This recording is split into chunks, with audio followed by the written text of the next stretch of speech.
This is The Download from Sounds Profitable, your daily source for the essential news of the business of podcasting. Brought to you by Spreaker from iHeart.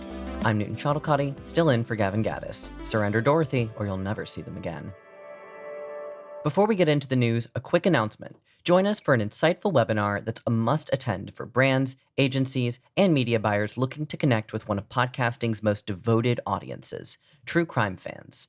The 2024 True Crime Podcast Listener Landscape Report from Libsyn and Sounds Profitable will feature new data on the true crime audience from Tom Webster. In addition, the hosts of the popular true crime podcast Moms and Mysteries, Mandy and Melissa, will share firsthand insights on their true crime audience, offering reflections on listener impact and engagement. With that out of the way, here's what you need to know for today, Tuesday, December 3rd.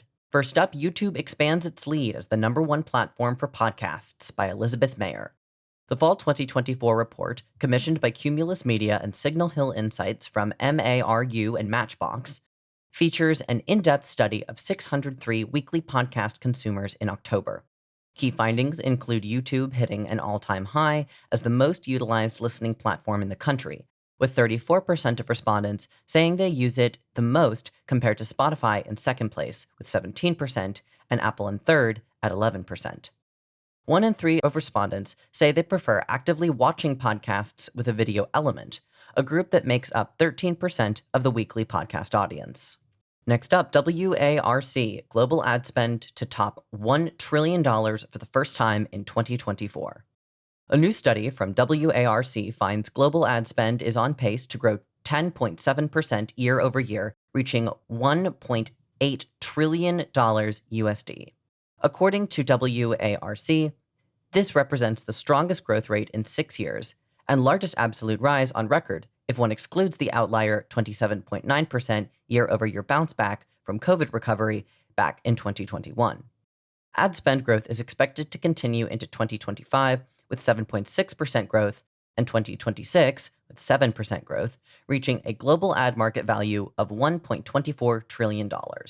Next up, Google and the DOJ tussle one more time over ad tech by Ryan Barwick. The antitrust case brought against Google by the Department of Justice had closing arguments recently, which started back in September before taking a month break in October. The DOJ lawyers argue Google owns the entire ad tech supply chain, including the largest ad server and exchange, combined with a massive supply of advertisers. The plaintiff argues these in combination allow Google to unfairly choke out competition. Google's lawyers pitched the company's dominance of advertising is due to their superior technology winning in a hyper-competitive market, allowing them a leg up in their constant battle with tech companies like Meta, Microsoft, and TikTok. The judge's decision on this case is expected at the end of the year or early 2025. Next, operating systems are now battlefields, at least in the CTV world, by Victoria McNally. Part of the evolution of connected television is the software used to make the televisions connected in the first place. A challenge for streaming device-based operating systems is consumers aren't inherently loyal to any one app or service. This has led to a new operating system war, as TV manufacturers have historically low margins and can recoup losses on hardware via owning the OS used to deliver apps and ads to the consumer.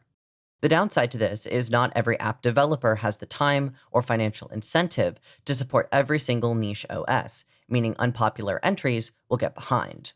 Finally, Digiday Plus Research, How Programmatic Shook Out for Publishers in 2024 by Julia Tabiz. Twice a year, Digiday Research surveys close to 50 publisher professionals, once in Q1 and once in Q3. This year's Q3 findings suggest the majority of publishers are getting at least a small bit of revenue from programmatic ads as the year winds down. 86% of respondents agree with this sentiment, a 4% increase from Q1. That said, the amount of publishers for whom that programmatic contribution was small has grown, with 25% saying they got very small or small profits from programmatic compared to 17% in Q1. 47% of respondents say they plan to put a large focus on building programmatic ad business in the next 6 months, down 6% from Q1. A quick note before the quick hits, remember Chartable analytic links expire December 12th, breaking any podcast still using their links. Magellan AI is offering a free month and 1 double M impressions for those switching. Sounds Profitable partners get 3 double M. As for the rest of the news, speaking of switching off Chartable, Podgagement has launched charts and rankings to act as a Chartable replacement. Amplify Media's Stephen Goldstein has recapped 2024's biggest stories in the world of podcasting, from the election to radio's performance. Veritonic has announced enhanced capabilities for analyzing and optimizing the audio performance of video podcasts. Acast has opened a new podcasting hub in London, including an Amazon Music-branded studio available for free to new and emerging creators in London looking to podcast with professional-grade equipment. Gen Z Media has announced a new partnership with children's interactive audio platform Yodo to distribute 6 Gen Z podcasts, starting with The Alien Adventures of Finn Caspane.